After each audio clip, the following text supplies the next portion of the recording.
Kemudian ulama keempat dari Mu'tazilah juga, namanya Al-Qadhi Abdul Jabbar. Al-Qadhi Abdul Jabbar Al-Mu'tazili punya kitab namanya Al-Umad. Beliau lahir pada tahun 359 Hijriah, meninggal tahun 415 Hijriah. Ini disebutkan oleh para ulama dengan nama Al-Kutub Al-Arba'atul Kibar fi ilmi usulil fiqh, sebagaimana yang disebutkan oleh Tajuddin As-Subki dalam kitab Jam'ul Jawami' beliau. 4 kitab fondasi ini kemudian dirangkum atau dikompilasi secara keseluruhan, 4 kitab tersebut, oleh Al-Imam Fakhruddin Ar-Razi, judulnya Al-Mahsul, menggabungkan 4 kitab tersebut, yang lahir tahun 544 Hijriah, meninggal 606 Hijriah. Al-Imam As-Subki yang sudah kaliber dunia dalam bidang ilmu tafsir, ilmu hadis, ilmu fiqih, ilmu rijalul hadis, ilmu jarh wa ta'dil, beliau ketika membaca kitab daripada Imam Al-Juwaini, Al-Burhan, beliau katakan, inni usammi hadzal kitab lagzatal ummah. Saya namakan kitab ini kitab teka-teki umat. Karena kenapa? Su'abah, sangat sulit dipahami. Kalau Imam Tajuddin Subki mengatakan sulit pahami, apalagi kita. Beliau katakan ini kitab teka-teki. Al-Imam Fakhruddin Ar-Razi mengumpulkan 4 kitab tersebut dengan judul Al-Mahsul.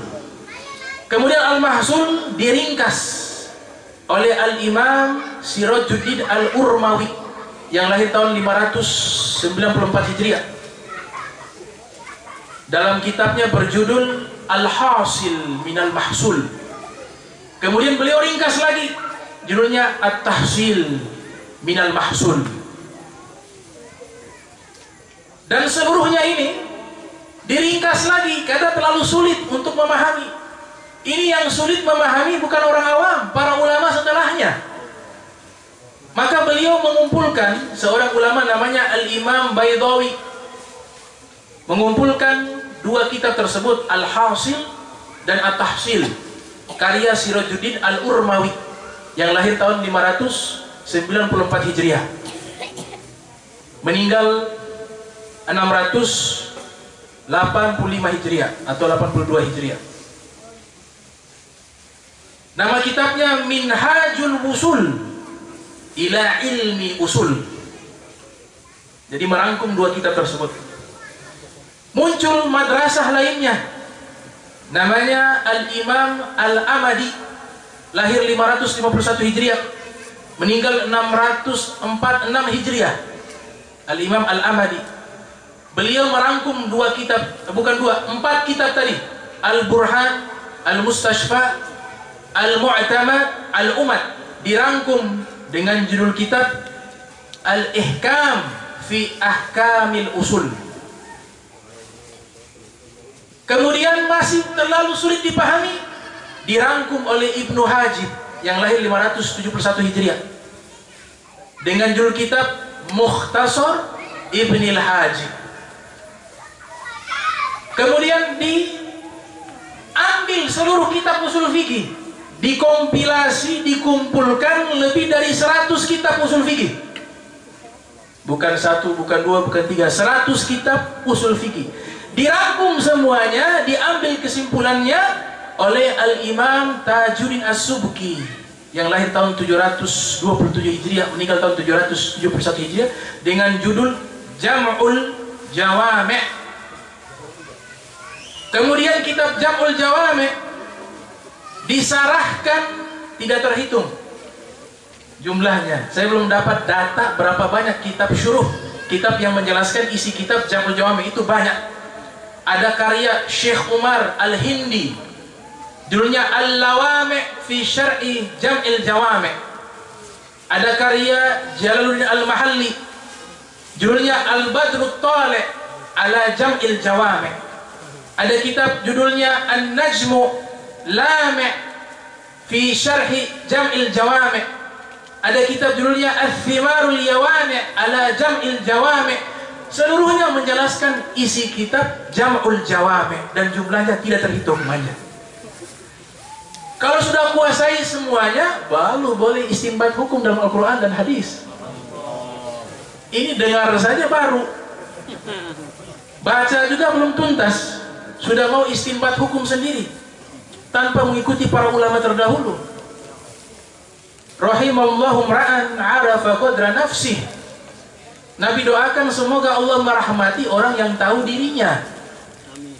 Tahu diri kita ini lemah, tidak mampu dengan ilmu yang begitu luas, ya kita ikutin para a'immah, para ulama yang sudah jelas keilmuan mereka, sudah jelas ibadahnya mereka, sudah jelas akhlaknya mereka, sudah jelas keikhlasan mereka.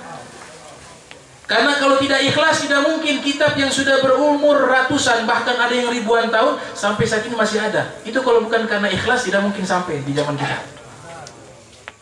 Imam Ghazali mengatakan, ma ta'isu katibatun yaktubuha, ma ta'isu kitabatun yaktubuha katibuha liya'isha minha. Tidak mungkin tulisan itu bisa abadi kalau yang menulis hanya ingin mencari penghasilan dari karyanya.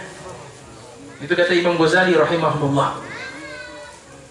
Dan mereka walaupun sudah meninggal lama, tapi umur panjang. Khairukum man tala umruhu wa hasuna amaluhu. Itu mereka.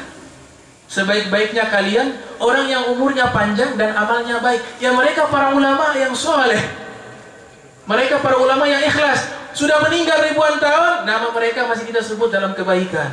Imam Syafi'i 1000 tahun lebih, lahir 150, meninggal 204 Hijriah. Abu Hanifah lahir 80, meninggal 150 Hijriah. Imam Malik lahir 93 Hijriah, meninggal 179 Hijriah. Ahmad bin Hanbal lahir 194 Hijriah, meninggal 241 Hijriah. Imam Bukhari lahir 194 Hijriah, meninggal 256 Hijriah. Imam Muslim lahir 204 Hijriah, meninggal 261 Hijriah. Imam Tirmizi lahir 209 Hijriah, meninggal tahun 279 Hijriah. Abu Daud lahir 202 Hijriah, meninggal 275 Hijriah. Ibnu Majah lahir 209 Hijriah, meninggal 273 Hijriah. Al-Imam Nasai lahir 215 Hijriah, meninggal 303 Hijriah. Dan banyak para ulama semua yang sudah ribuan tahun, tapi kitab mereka masih ada. Kenapa? Karena ikhlas. Sehingga dikatakan oleh Ibnu Zawzi Al-Bughdadi, kitabul alim waladuhul mukhalladu. Kitabnya orang alim adalah anaknya yang abadi. Anaknya yang abadi. Nah, ini sekedar ilustrasi bagaimana rumitnya ilmu agama Islam. Tidak mudah. Sehingga wajar kalau Allah mengatakan kalau meninggal mati syahid. Wajar kalau mengatakan kalau berjalan di atas sayap malaikat. Wajar kalau Nabi mengatakan berjalan menuntut ilmu sedang menuju ke surga. Itu wajar. Asalkan tashihun niat, memperbaiki niat.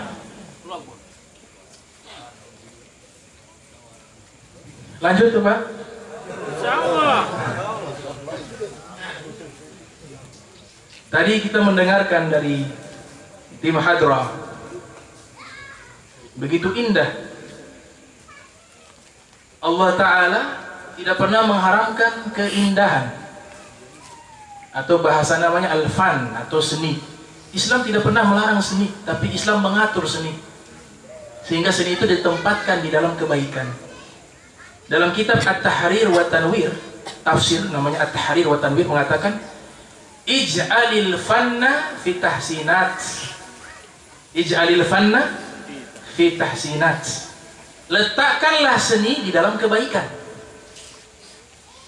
Allah Ta'ala berfirman dalam Al-Quranul Karim di surat Al-A'raf, kul man harrama zinatallah. Katakanlah, siapa orang yang berani mengharamkan perhiasan Allah, allati akhrajahu li ibadihi wa thayyibati minar rizqi, yang Allah keluarkan kepada hamba-hambanya dan baik daripada rizki yang Allah berikan. Zinata di sini dalam kitab At-Tahrir wa Tanwir termasuk ruang lingkup seni. Jadi Islam tidak pernah anti dengan seni, tidak pernah anti dengan tradisi. Selama baik, isinya baik, tujuannya baik, caranya baik, maka hal ini diperbolehkan, bahkan dianjurkan. Dalam hadis yang sahih, ada seorang laki-laki mengatakan kepada Nabi Muhammad SAW, disebutkan dalam Sahih Bukhari, inna rajula, ya Rasulullah, inna rajula yuhibbu ayyakuna thawbuhu hasanan wa na'luhu hasanatan. Wahai Rasulullah, ada orang dia senang menggunakan pakaian yang indah, dan juga dia senang menggunakan sandal yang indah. Apakah ini termasuk daripada kesombongan? Kemudian Nabi menjawab, innallaha jamilun yuhibbul jamala. Sesungguhnya Allah adalah zat yang maha indah dan Allah mencintai keindahan.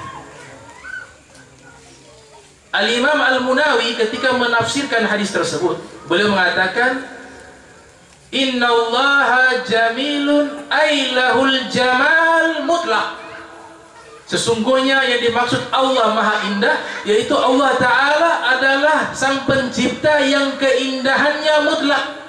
Jamalu dhati, jamalu sifati, jamalul af'ali, jamalul asma'i.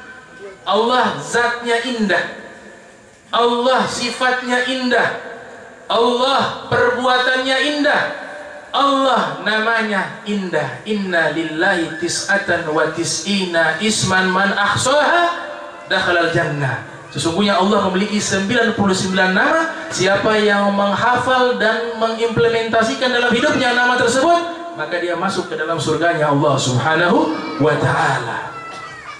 Al-Imam Zarruq Al-Fasi punya kitab khusus namanya Syarhu Asma'il Husna. Beliau menjelaskan satu persatu dari nama-nama Allah Subhanahu wa ta'ala dari perspektif tasawuf. Kemudian hadis yang lain, Nabi sallallahu alaihi wasallam bersabda, innallaha thayyibun la yaqbalu illa thayyiba. Sesungguhnya Allah Ta'ala adalah zat yang maha baik, tidak terima kecuali yang baik. Jadi ini isyarat seni. Seni tidak dilarang, hanya diatur. Mana yang bertentangan dengan hukum syariat, maka itu ditolak. Mana yang baik dan sesuai dengan rumusan-rumusan hukum syariat, maka diterima. Ada hadis diriwayatkan oleh Imam Baihaqi yang lahir tahun 384 Hijriah, meninggal 456 Hijriah, dalam kitab Syu'abul Iman atau Syu'abul Iman. Juga kitab yang diriwayatkan oleh Imam Tabrani dalam kitab Mu'jamul Awsat. Nabi SAW ketika lewatin satu kuburan, ada kuburan yang pada waktu itu baru dikuburkan jenazah. Ternyata yang menguburkan jenazah tersebut, kuburannya itu tidak rapi, hancur berantakan. Nabi melihat hal tersebut, Nabi mengatakan perbaiki dengan rapi.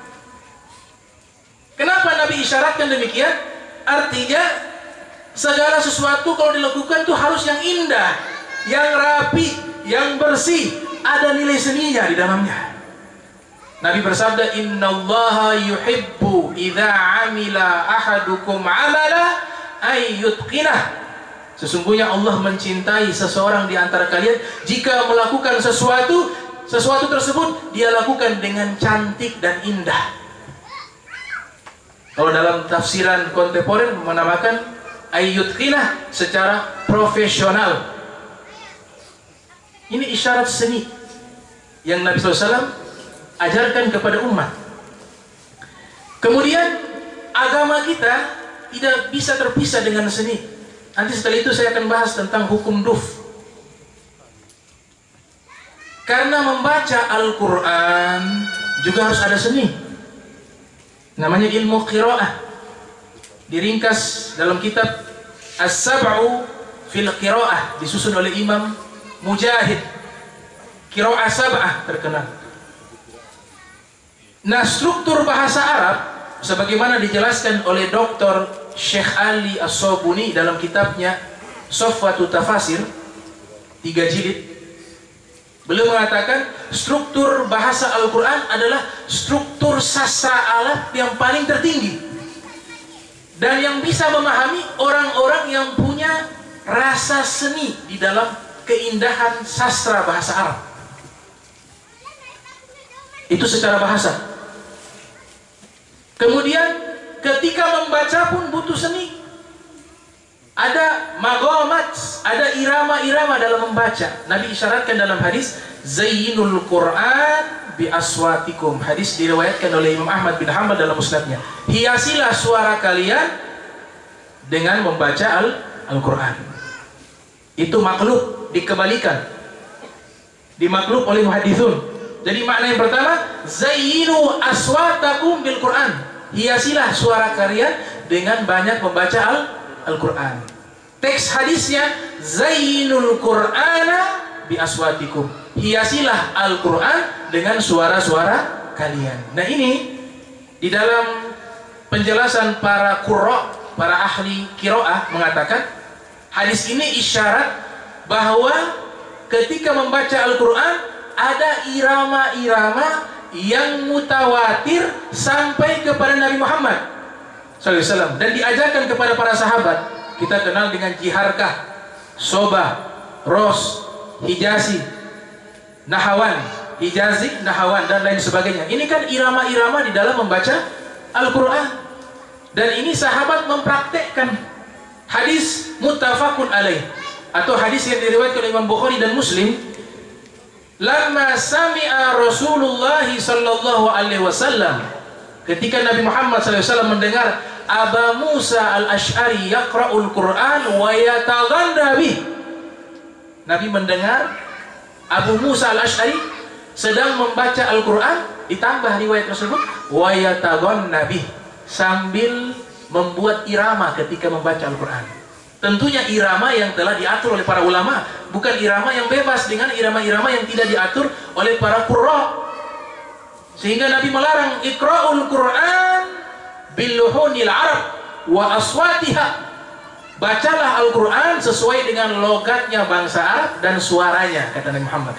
Ini maknanya adalah sesuai dengan kaedah-kaedah para ulama ahlu qiraah yang disebutkan nada-nadanya jiharkah. Bahkan sebagian ulama mengatakan Nabi ketika membaca surat Al-Fatihah biasa menggunakan irama jiharkah. Ini kan seni, ada irama, seni. Kemudian ada seni juga di dalam menyanyi. Al-Ghana, ada kitab khusus judulnya Fiqhul Ghana wal Musik fi Daw'il Quran wa Sunnah, disusun oleh Dr. Yusuf Gardawi dalam kitab beliau. Jadi disebutkan beberapa riwayat Nabi ketika masuk ke satu walimatun nikah, pesta pernikahan, ternyata ada wanita-wanita yang masih muda, masih anak-anak, banatul ansor, anak-anak kecil perempuan dari kaum ansor. Mereka sambil memukul duf, gendang atau semacam alat pukul, dan sambil melantunkan syair-syair atau nyanyian yang liriknya isinya kebaikan. Dan Nabi mendengar itu dan tidak melarang. Yang kedua, Sayyidina Abu Bakar Siddiq ketika masuk ke rumah Rasulullah SAW di saat hari raya Idul Fitri, ternyata di dalam kamar Nabi ada Sayyidatuna Aisyah radhiyallahu ta'ala wa ardhaha. Di hadapannya ada dua orang wanita Habasyah sedang bernyanyi, bersenandung di hadapan Nabi, di hadapan istri Nabi Muhammad, Sayyidah Aisyah. Kemudian Sayyidina Abu Bakar masuk karena anak beliau, putri beliau, dan marah, mengatakan, apakah engkau berani membuat suara-suara syaitan di rumah Nabi? Kemudian Nabi mendengar dialog tersebut. Nabi mengatakan, ya Abu Bakar, tinggalkan mereka. Hari ini hari raya, setiap kaum punya hari raya, dan hari ini adalah hari raya umat Islam, Idul Fitri. Biarkan mereka. Nabi mengiyakan, dia bersenandung. Para ulama ketika menjelaskan lirik yang dibahas atau disenandungkan oleh dua wanita Habasyah tersebut adalah berisikan tentang semangat perjuangan. Bagaimana kalau berisikan salawat kepada Nabi Muhammad SAW? Kemudian riwayat yang lain, ada seorang sahabat namanya Ansajah, kalau tidak salah. Ansajah ini terkenal memiliki suara yang sangat indah, sehingga kalau unta-unta mendengar suaranya beliau, itu unta-unta ikut berjoget. Ansajah. Nah, satu ketika rombongan ini berangkat, Nabi SAW bersama istri-istri beliau, di antaranya ada Ummu Salamah. Ansajah juga ikut hadir. Maka di saat rombongan Nabi berangkat, Ansajah sambil menuntun unta sambil bersenandung dengan nyanyian. Maka unta yang memikul istrinya Nabi, waktu itu ada tenda di atas punuk unta, di dalamnya ada istrinya Rasulullah. Nabi paling depan. Nabi melihat ke belakang, ternyata unta joget kanan dan ke kiri, mendengarkan suara indah Ansajah, sampai-sampai itu tenda yang ada di atas punuk unta hampir jatuh. Kemudian Nabi katakan, ya Ansajah, berhenti. Maksud berhenti di sini jangan sampai jatuh ini. Kalau jatuh nanti pecah akawarir, dikhawatirkan gelas-gelas kaca bisa hancur.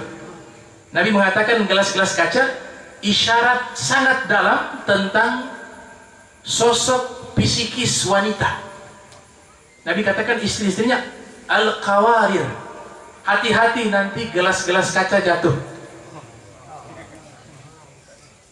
Maknanya apa?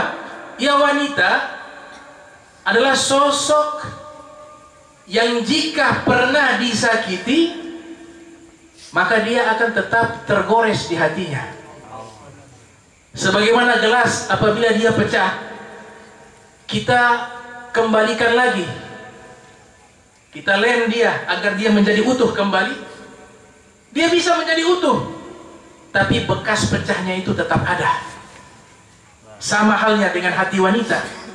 Jika sudah tergores, walaupun dia maafkan, maka itu akan tersimpan abadi dalam hatinya. Sehingga dikatakan 1 juta kebaikan bisa hilang disebabkan oleh 1 kesalahan laki-laki. Kita punya 1 juta kebaikan, namun di saat yang sama kita membuat 1 kesalahan, maka wanita akan melihat 1 kesalahannya, bukan 1 juta kebaikannya. Itu fitrah. Makanya dibutuhkan laki-laki, ar-rijal qawwamuna 'alan nisa, sebagai pembimbing wanita. Namun wanita juga memiliki kelebihan, yakni Allah ciptakan fitrah as-sabariyah, insting kesabaran yang tidak dimiliki oleh laki-laki, sehingga ini bisa Allah jadikan mereka bisa merawat anak-anak kita. Coba kalau kita jaga. Kalau ada kerja, laki-laki kerja menjaga anak, saya yakin paling lama 7 hari sudah minta pensiun dini. Tidak kuat. Tapi wanita mereka sabar. Nah, ini kelebihan. Likulli syai'in maziyah. Segala sesuatu punya kelebihan. Nah, ini seni. Ternyata para nabi juga Allah sudah menciptakan mereka memilih dari seluruh aspek fisik, akhlak, psikis, kejiwaan, seluruhnya terbaik. Termasuk para nabi tidak ada yang memiliki suara yang tidak baik. Seluruh para nabi memiliki suara yang indah. Seluruh para nabi memiliki wajah yang tampan. Dalam hadis Nabi katakan, ma ba'athallahu nabiyya illa hasanal wajhi hasana saut, wa inna nabiyyakum ahsanuhum wajha wa ahsanuhum sauta. Tidaklah Allah mengutus seorang nabi, melainkan Allah jadikan para nabi tersebut hasanal wajhi, wajahnya tampan. Jadi mudah mengenali nabi palsu. Kalau ada yang mengaku nabi palsu, kita lihat saja hati sumpek, mukanya tidak tampan, kemudian mengaku sebagai nabi, maka dipastikan itu pasti nabi palsu. Karena para nabi seluruhnya berwajah tampan, hasanal wajhi. Sehingga Hasan bin Thabit mengatakan, Ini syairun Nabi, penyairnya Nabi Muhammad. Syair juga seni sastra. Al-Imam Ibnu Hajar dalam kitab Al-Isabah fi Tamyiz Sahabah mengatakan Hasan bin Thabit adalah syairun Nabi, punjangga sastrawannya Nabi Muhammad SAW. Waktu pertama kali melihat Nabi Muhammad, Hasan bin Thabit mengatakan, lamma ra'aitu anwarahu sata'at wada'tu min khifati kaffi ala basari khawfan ala basari min husni suratihi falastu anzuruhu illa ala qadri ruhun minan nurin fi jismin minal qamari kahilyatin nusijat min anzumi zuhuri. Ketika saya melihat Nabi Muhammad sallallahu alaihi wasallam, yang saya lihat adalah sinaran cahaya yang terang benderang. Wada'tu min khifati kaffi ala basar. Maka ketika saya memandang wajah Nabi sallallahu alaihi wasallam, saya letakkan kedua tangan saya menutup kedua mata saya. Khaufan ala basari min husni suratihi. Karena saya takut mata ini buta, karena tidak mampu melihat keindahan wajah Nabi Muhammad sallallahu alaihi wasallam. Falastu anzurhu illa ala qadri. Maka saya hanya berusaha semampu saya menatap wajah Nabi Muhammad sallallahu alaihi wasallam. Ruhun minan nurin fi jismin minal qamari. Ruhnya beliau dari cahaya, dibungkus dengan fisik bagaikan rembulan. Kahilyatin nusijat min anzumi zuhuri. Bagaikan beliau perhiasan yang sangat mewah yang ditenun dengan bintang-bintang yang berkelap-kelip. Ini syair. Nabi Daud alaihissalam disebutkan dalam tafsir Ibn Katsir, tafsir Al-Quranil Azim, kalau membaca Zabur dan berdoa selalu bersenandung. Sehingga ketika Nabi Daud membaca kitab Zabur, sungai yang mengalir berhenti sejenak untuk mendengarkan indahnya lantunan-lantunan ayat-ayat suci dari kitab Zabur yang dibacakan oleh Nabi Allah Daud alaihissalam.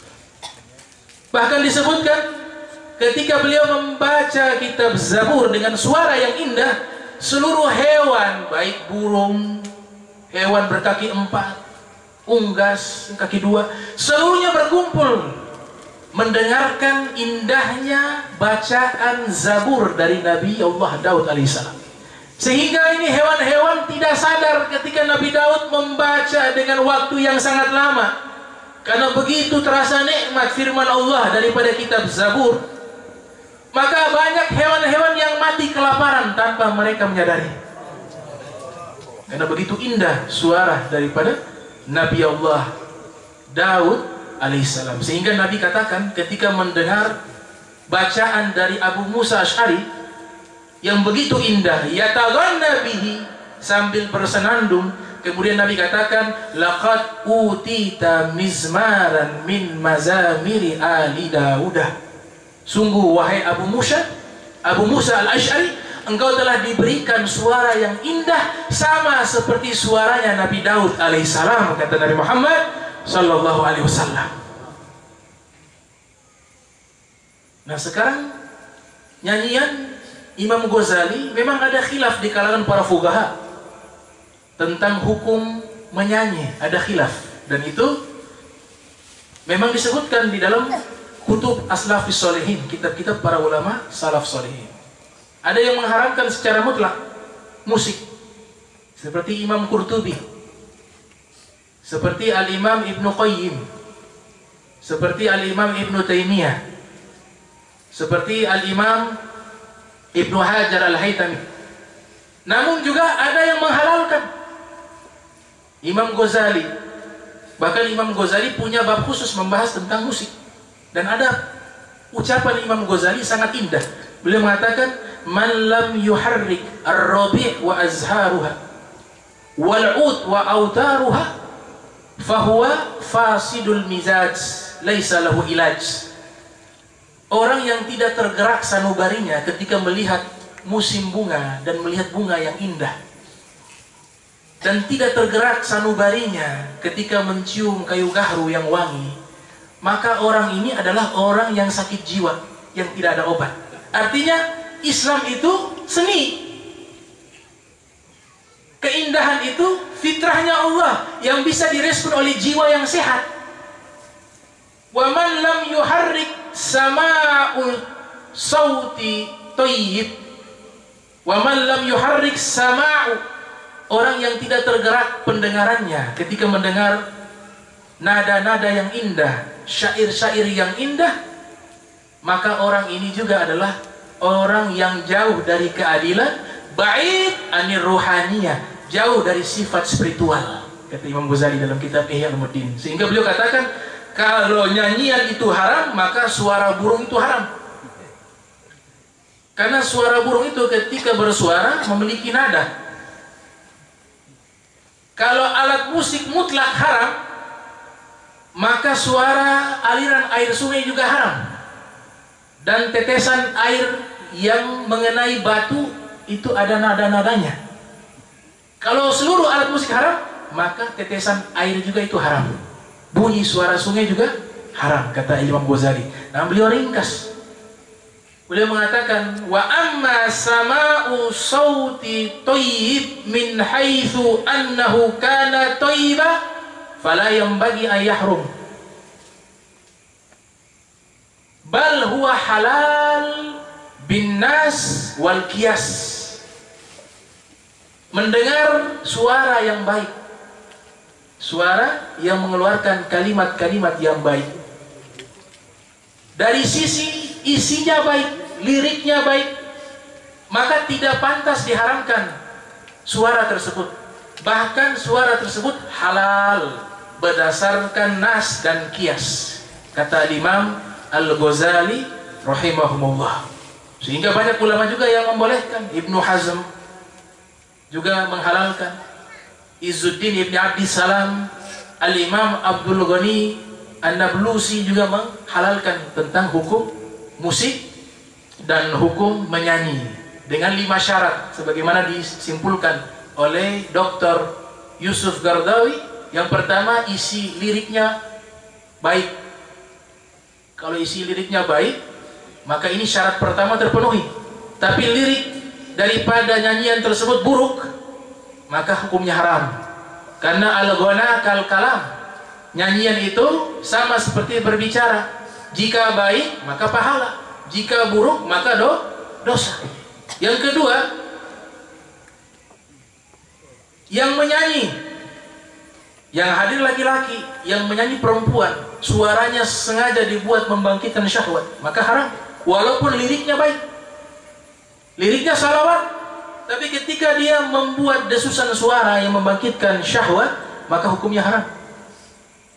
Tapi kalau suaranya normal, tidak mungkin dia membaca Al-Quran tilawah dengan suara yang indah, dan tidak mungkin dia membaca salawat dengan bentuk lagu dengan suara yang indah.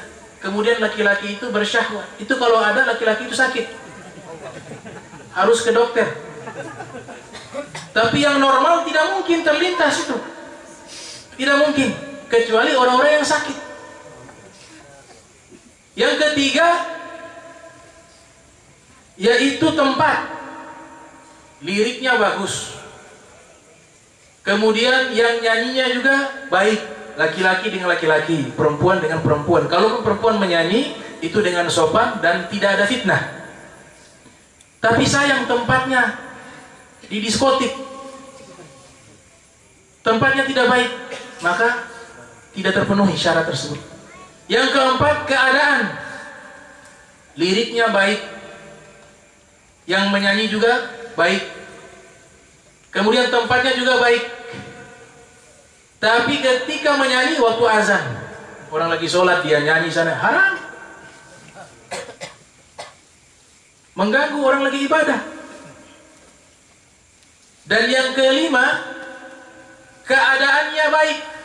Yang kelima, keadaannya baik. Artinya ketika diadakan satu kontes, satu pertunjukan, tidak ada ikhtilat, campur laki perempuan.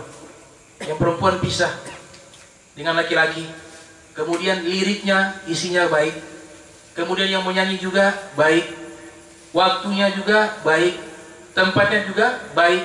Keadaannya juga baik. Seluruh keadaan ini, 5 hal ini, jika sesuai dengan syariat, dengan syarat tersebut, maka hukum menyanyi itu boleh. Itu kesimpulan dari Syekh Yusuf Qaradawi. Terakhir saya tutup. Adapun masalah duf, alat pukul, justru ijma', kesepakatan para ulama, tidak ada yang melarang. Ada kitab namanya Al-Fiqhu ala Madzahibil Arba', fikih 4 mazhab, disusun oleh Syekh Abdurrahman Al-Jazari. Itu menyebutkan 3 mazhab mengatakan hukumnya boleh, baik laki atau perempuan bermain alat pukul duf. Mazhab Syafi'i, mazhab Hanabilah, mazhab Maliki. Adapun mazhab Hanafi atau Al-Ahnaf mengatakan makruh bagi laki-laki, tapi boleh untuk perempuan. Jadi kesepakatan. Bahkan ada kitab disusun oleh seorang wanita namanya Al-Ustazah Maryam bintu Wali Ali.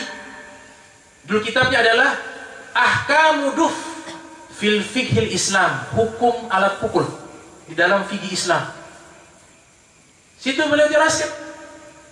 Ibnu Hajar Asqalani di dalam kitab Fathul Bari juga punya bab khusus namanya bab Dorbi Duf fin Nikah wal Walimah. Bab memukul rebana di saat pernikahan dan pesta pernikahan. Ibnu Hajar hafal hadis 500.000 hadis Nabi Muhammad SAW. Beliau membuat bab khusus. Ada hadis riwayat Tirmidzi, a'linun nikah waj'aluhu fil masajid wadribu alaihi biduf.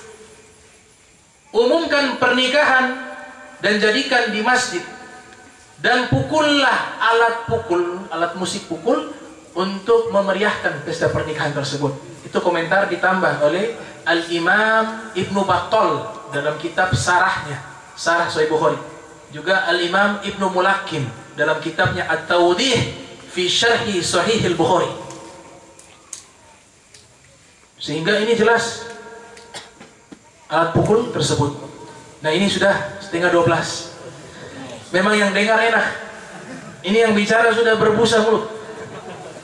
Kejamnya, mudah-mudahan ini membawa kebaikan. Saya minta maaf kepada para ulama, para habaib, para asatidz jika ada salah di dalam ucapan saya. Kepada seluruh para santri, orang tua wali, bapak-bapak, ibu-ibu yang saya muliakan, mudah-mudahan Allah Ta'ala jadikan pertemuan kita ini juga disambungkan pertemuan kita di Yaumil Qiyamah bersama Nabi Muhammad SAW. Dan mudah-mudahan Allah jadikan kita istiqamah fi ta'ah wal ibadah. Walafu minkum. Wassalamualaikum warahmatullahi wabarakatuh. Bismillahirrahmanirrahim. Bismillahirrahmanirrahim. Bismillahirrahmanirrahim. الفاتحة إلى حدثنا رسول الله صلى الله عليه وسلم جميع آبائه وأخوانه من الأنبياء والمرسلين. إن الله يغفر الذنوب يستر ويكشف الكرب يفتح علينا فتوح العارفين فقهنا في الدين ويعلم التأويل ويهدينا إلى سواء السبيل وارزقنا الفتوح والمنوح والرسوح صلح الجسد والروح تبدل النسوح يقضي حاجتنا وحاجتكم ويصلح شأن كلها على هذه النية ولكل نية صالحة وإلى حدة النبي الفاتحة.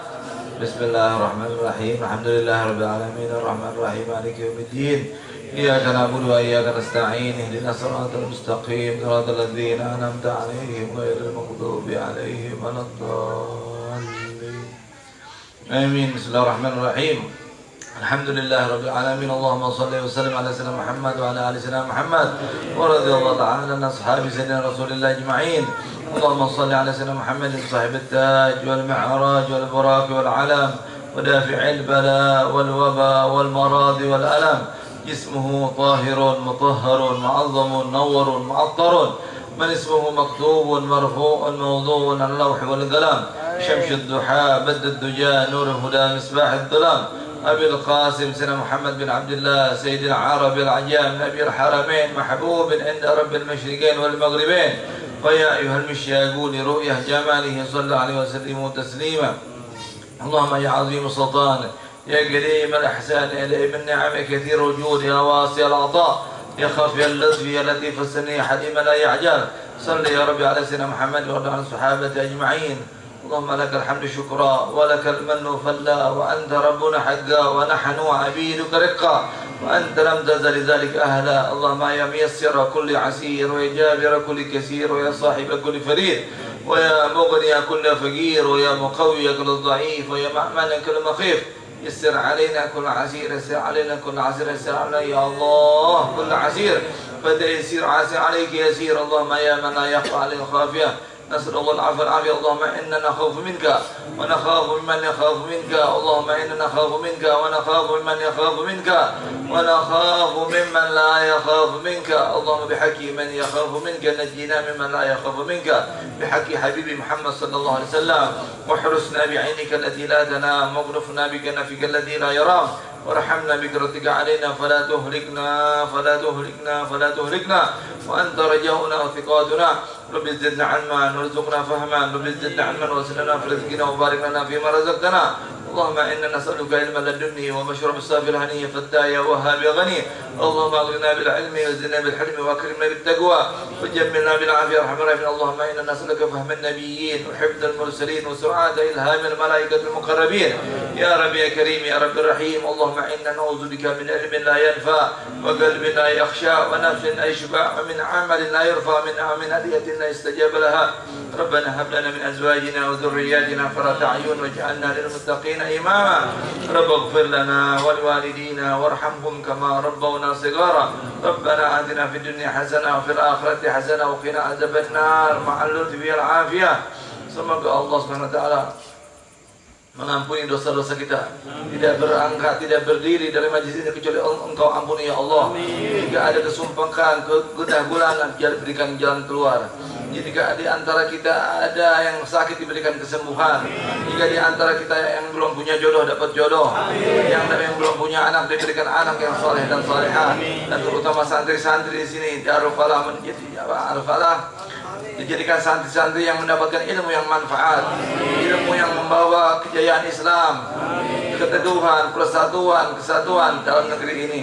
Amin ya rabbal alamin. Rabbana taqabbal minna innaka antas samiul alim wa tub alaina innaka antat tawwabur rahim. Wa sallallahu ala sayyidina Muhammadin wa alihi wa sahbihi alhamdulillahi rabbil alamin. Taqabbalallahu minkum.